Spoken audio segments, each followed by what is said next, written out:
Hi, Baseball Guy here, and today we're going to talk about an anniversary. And it's the 100th anniversary, as you can see, of no, not the Chicago Cubs, but Wrigley Field.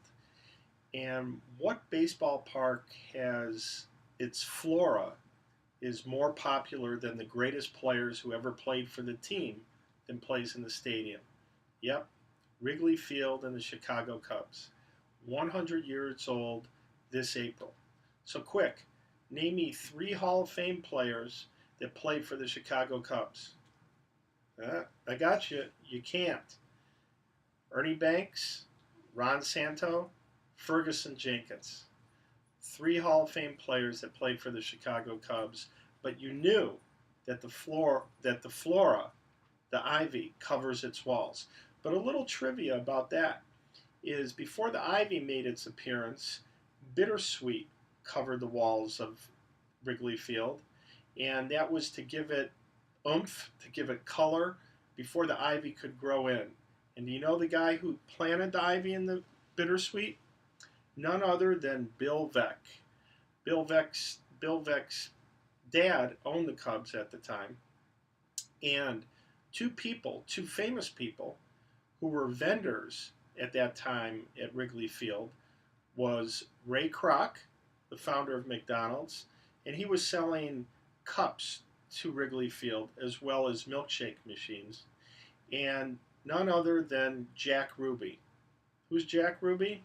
For you young people, Jack Ruby was the guy who killed Lee Harvey Oswald, who assassinated President Kennedy.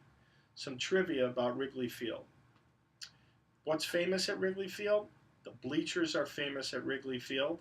People flock to the bleachers, and they're the most expensive seats in the stadium, depending on who's playing there. What else is famous about Wrigley Field? The sign out front is famous. The red sign with the arch lets you know who's playing, and as the game goes on, it tells you the score that's going on throughout the game. What else is famous?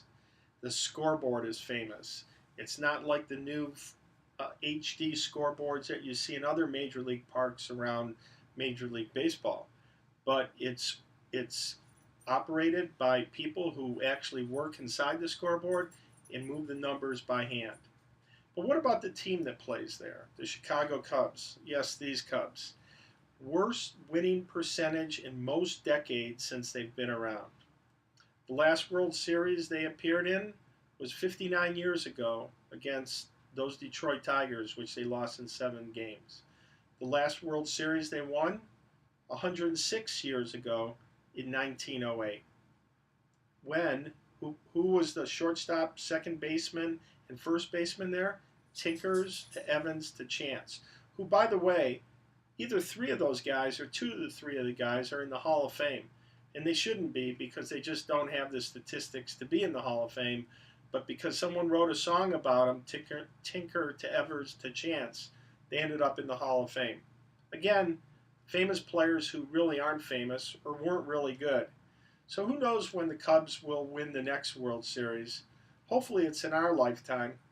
And we'll see. Maybe Wrigley will reach its 200th birthday before the Cubs reach their next World Series.